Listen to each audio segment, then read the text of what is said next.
On va commencer par le point de rupture, le 11 octobre 2025. Ce jour-là, le marché crypto a encaissé ce qui ressemble à une capitulation éclair. Pas une correction lente, pas un retracement classique, une véritable vidange de liquidités. En moins de quelques heures, des milliards ont sauté, les leviers ont implosé, les stops ont été balayés en chaîne. Les altcoins sans fondamentaux se sont fait découper. Les positions longues à effet levier ont été désintégrées. Et pendant que le marché liquidait, la panique dominait les réseaux. Mais comme toujours, ce n'est pas la chute qui compte, c'est ce qui se passe juste après. 3 jours plus tard, le 14 octobre 2025, le marché total est revenu à 3,95 trillions de dollars. Le Fear and Greed Index est remonté à 40. Pas d'euphorie, pas de désespoir, neutre. Pourquoi ? Parce que ce crash n'a pas été un rejet. Il a servi à purger ce qui était fragile. Ceux qui n'avaient pas de fondamentaux ont disparu de la carte. Ceux qui avaient des flux, de l'utilité et de la liquidité sont remontés immédiatement.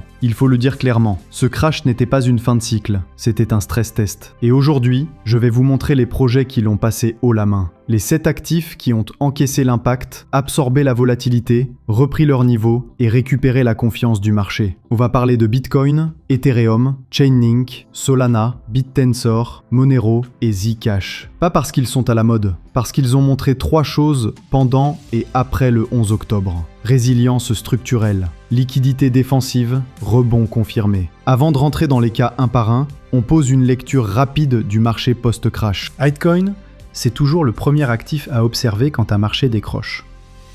Le 11 octobre, il a imprimé un point bas à 102 000 $. Ce niveau n'est pas tombé au hasard. C'est exactement la zone où les ordres institutionnels en attente ont capté la liquidité. Et la réaction derrière a validé le signal.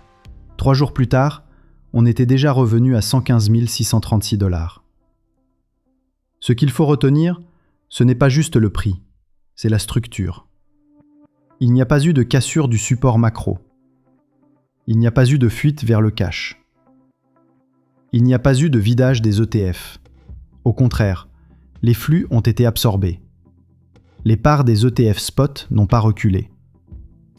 Les volumes n'ont pas signalé de panique vendeuse, mais un nettoyage du levier. Aujourd'hui, Bitcoin se redéploie dans une zone technique claire. Support court terme, 110 000 à 112 000. Tant que ce niveau tient, les acheteurs conservent la main. Support extrême, 102 000. C'est la zone pivot du crash. Si elle avait lâché, on serait entré dans un scénario totalement différent. Elle a tenu net. Résistance immédiate, 118 000 à 120 000. C'est la zone qui peut déclencher un breakout propre si les flux continuent. Zone d'expansion, 124 000 à 128 000. Si cette zone saute derrière, on repart sur une jambe haussière solide. Mais ce qui valide la résilience, ce n'est pas juste le graphique, c'est la dominance. Au moment du crash, la dominance a augmenté, ce qui est normal. Mais elle n'a pas continué à grimper une fois le rebond enclenché. Ça veut dire quoi ? Que le capital n'a pas fui vers Bitcoin pour se protéger définitivement. Il l'a utilisé comme point d'ancrage, puis il a commencé à se redéployer. Autre élément clé, on n'a pas assisté à une rotation vers les stablecoins. Les wallets n'ont pas migré vers l'USDT ou l'USDC. Ils sont restés dans le marché, ce qui confirme que l'événement était un nettoyage, pas une exode. Psychologiquement, ce crash a validé 2 choses chez Bitcoin. Ce n'est plus un actif spéculatif. C'est une réserve de valeur défensive avec réaction programmée sur zone basse. Et ça, c'est ce qui fait la différence entre les actifs qui survivent et les actifs qui disparaissent. Bitcoin n'a pas plongé parce qu'il est solide. Il a plongé parce que le marché avait besoin de liquidité. Et il est reparti parce qu'il y avait des acheteurs en profondeur. Maintenant qu'on a posé la base avec Bitcoin, on passe à l'actif qui a confirmé son rôle d'infrastructure. Ethereum. Ethereum a subi la même purge que le reste du marché le 11 octobre, mais sa réaction a été immédiate et structurée. Là où beaucoup d'altcoins ont perdu la liquidité et n'ont pas retracé, ETH a reconstruit sa zone en quelques jours. Après le crash, le prix est revenu sur 4 273 $. effaçant la mèche baissière. Ce qui fait la différence ici, ce n'est pas seulement le prix, c'est la continuité opérationnelle. Pendant le crash, aucun arrêt de réseau, aucune congestion majeure, pas de chute de TVL sur les protocoles principaux. Le Smart Money a vu que le protocole n'a pas flanché. Sur le plan technique, les zones à retenir sont claires. Support de réaction, 3800 $. C'est le niveau qui a tenu après la purge. Tant que ce plancher reste actif, la structure est saine. Zone actuelle, 4200 à 4300 $. Le marché traite cette zone comme un pivot naturel d'après-crash. Résistance logique, 4400 à 4600 $. Si cette zone saute, on aura une extension vers 4900 à 5000. Invalidation profonde, sous 3600 $. En dessous, on retomberait dans un scénario de stress. Ce qui valide ETH d'un point de vue desk, c'est l'absence de fuite TVL. Les protocoles DeFi n'ont pas vidé leurs réserves. Les validateurs POS n'ont pas décroché. Et le staking n'a pas chuté. Quand un actif traverse un crash sans recul structurel, ça prouve une chose. On ne parle pas d'un token, mais d'une couche d'exécution. L'autre élément à noter, c'est le comportement des flux. Les volumes spot ont rebondi avant les dérivés, ce qui veut dire que le mouvement n'a pas été alimenté par de la spéculation court terme, mais par du repositionnement rationnel. Enfin, la corrélation ETH-BTC s'est resserrée juste après le crash, ce qui indique que les gros portefeuilles ont traité Ethereum non pas comme un altcoin, mais comme un actif de base. Ce type de comportement ne se produit pas sur les projets secondaires. Maintenant qu'on a vu la base structurelle avec Bitcoin et Ethereum, on peut pas... Chainlink a prouvé une chose pendant ce crash. Ce n'est pas un token spéculatif, c'est une brique de marché. Lors de la purge, le prix est descendu vers 13 $, ce qui a servi de point bas technique. Mais aujourd'hui, le prix est revenu à 20 $ et 8 centimes. Cette reprise confirme que les acheteurs fondamentaux étaient positionnés en profondeur. Les protocoles qui dépendent des oracles n'ont pas cessé de tourner, et les flux n'ont pas déserté. Les niveaux techniques à surveiller sont propres.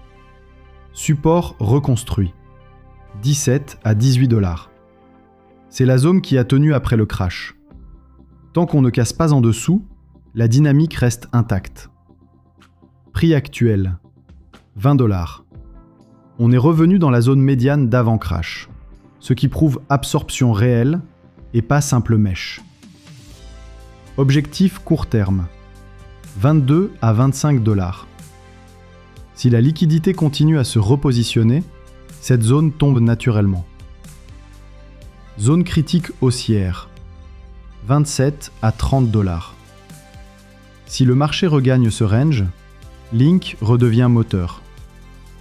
Ce qu'il faut comprendre, c'est que le narratif Link n'a jamais été spéculatif. Les oracles sont une infrastructure de marché. La tokenisation d'actifs du monde réel, RWA, ne fonctionne pas sans Chainlink. Beaucoup de protocoles DeFi ne peuvent pas tourner sans lui. Et ce type de projet ne décroche pas durablement sur un crash de liquidité. Il reprend parce qu'on en a besoin. Ce n'est pas un actif de hype. C'est une colonne vertébrale. Et ça se voit dans la structure du rebond. Pas de pompe agressive, mais une remontée propre et progressive. Pas de volume fantôme, mais une reprise organique. Pas de déconnexion avec Bitcoin et Ethereum, mais une synchronisation structurelle. Maintenant qu'on a couvert la base utilitaire, on passe à l'actif qui a prouvé qu'il pouvait absorber la pression tout en restant attractif. Solana. Solana a vécu le même choc que le reste du marché le 11 octobre. Mais contrairement au projet spéculatif, il n'a pas décroché durablement. Le prix a touché un point bas technique pendant la purge, puis il est revenu s'installer autour de 208,43 $. C'est la preuve que la liquidité n'a pas fui, elle s'est replacée. Ce qui fait la différence avec Solana, ce n'est pas seulement le rebond, c'est la continuité de l'activité on-chain. Même pendant le stress, les volumes n'ont pas disparu, les transactions n'ont pas chuté, les applications n'ont pas cessé de tourner. Aucun autre réseau alternatif n'a montré ce niveau de maintien opérationnel. Les niveaux à retenir pour Solana sont les suivants. Zone de soutien post-crash, 180 à 185 $. C'est ici que la liquidité s'est reconstruite après le flush. Tant qu'on reste au-dessus, le marché valide le niveau. Support extrême, 170 $. Si ce seuil casse, on entre dans un scénario de stress prolongé. Pour l'instant, ce n'est pas le cas. Range actuel, 205 à 210 $. C'est une zone d'équilibre post-crash. Le prix se repositionne sans volatilité excessive. Résistance clé, 220 à 230 $. Si cette zone saute, les acheteurs reprennent le momentum. Il faut aussi parler de la psychologie. Solana est l'un des seuls actifs où la spéculation n'est pas le facteur principal de la demande. Le gaming, les paiements rapides, les apps grand public, les volumes NFT, tout ça crée une consommation réelle de réseau. Quand un actif a une utilité embarquée, il ne se fait pas découper définitivement sur un crash. Il respire, il purge, mais il ne disparaît pas. Ce que Solana a prouvé le 11 octobre, c'est que le marché ne le traite plus comme un pari risqué, mais comme un réseau exploité. C'est ce qui fait la différence entre un actif qui rebondit parce qu'il le peut et un actif qui... BitTensor a réagi différemment des autres actifs pendant le crash du 11 octobre. Là où beaucoup d'altcoins se sont effondrés sous le poids du levier, Tao a encaissé la correction, puis a rebondi sans inertie. Le prix actuel tourne autour de 443,96 $, après un point bas qui s'est situé dans la zone des 400 $.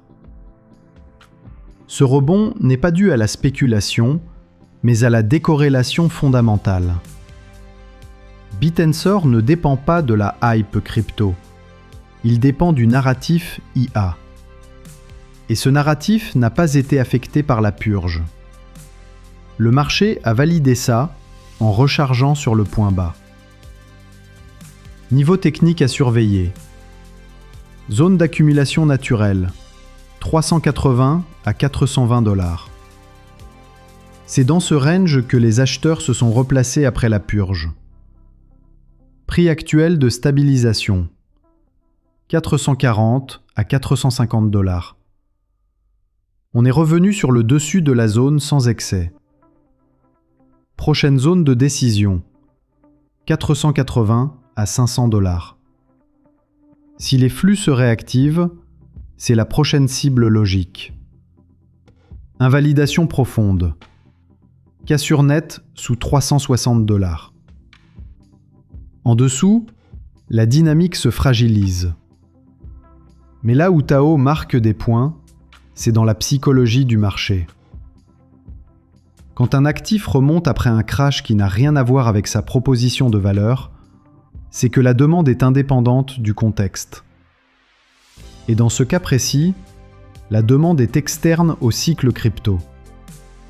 C'est exactement ce que recherchent les desks quand ils veulent du rendement sans corrélation directe. On vient donc de couvrir la partie innovation du panier. Maintenant, on passe à la partie confidentialité, qui a tenu non pas par spéculation ou hype, mais par nécessité structurelle. Monero et Zcash ont montré un comportement complètement différent des altcoins spéculatifs pendant et après le crash du 11 octobre. Là où beaucoup de projets se sont effondrés sans retour, ces deux actifs ont encaissé le choc, parce qu'ils ne reposent ni sur la narration marketing, ni sur la liquidité opportuniste, mais sur un besoin structurel, la confidentialité financière. Monero est revenu autour de 311,88 $ après la purge.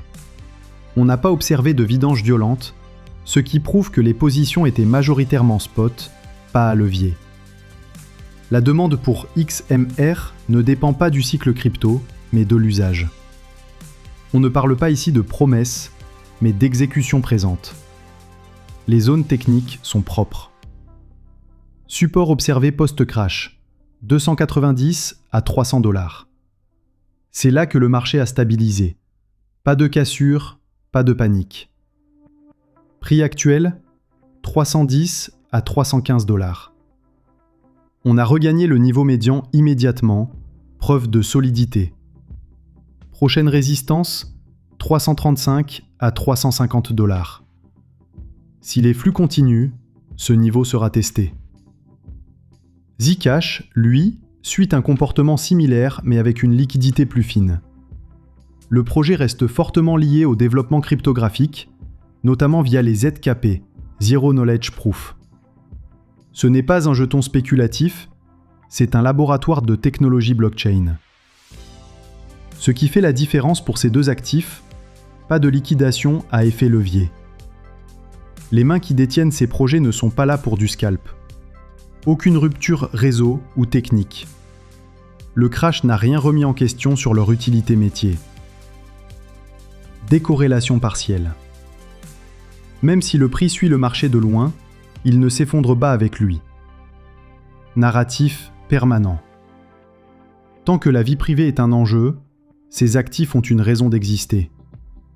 Ce sont précisément ces comportements qui intéressent les portefeuilles qui ne veulent pas exposer 100% de leur capital aux mêmes dynamiques macro. Quand un marché purge et qu'un actif ne décroche pas, ce n'est le 11 octobre n'a pas détruit le marché. Il l'a filtré. La purge a sorti le levier, les projets creux et la spéculation de surface. 3 jours plus tard, le marché total est remonté à 3,95 trillions. Le Fear and Greed est revenu à 40. Et la liquidité n'a pas fui. Elle s'est repositionnée. 7 actifs ont prouvé qu'ils ne dépendent pas du bruit, mais de la demande réelle. Bitcoin, Ethereum, Chainlink, Solana, BitTensor, Monero et Zcash. Ils n'ont pas juste rebondi. Ils ont attiré les capitaux pendant la panique et après. Bitcoin a servi de plancher. Ethereum a tenu l'infrastructure. Chainlink a validé son rôle dans la tokenisation. Solana a résisté grâce à l'usage. BitTensor a rebondi hors hype crypto. Monero et Zcash ont tenu par nécessité, pas par effet de mode. La leçon est simple. Un crash ne détruit pas les fondamentaux. Il révèle qui en a vraiment. Et dans ce groupe, 2 actifs ressortent pour l'accumulation stratégique. Link et Tao. L'un porte les flux du monde réel, l'autre s'aligne sur l'IA, en dehors du cycle. Le bruit a tout fait chuter. Le rebond a montré ce qui compte. Ceux qui regardent les prix ont paniqué. Ceux qui regardent la structure ont renforcé. C'est là que se joue la suite.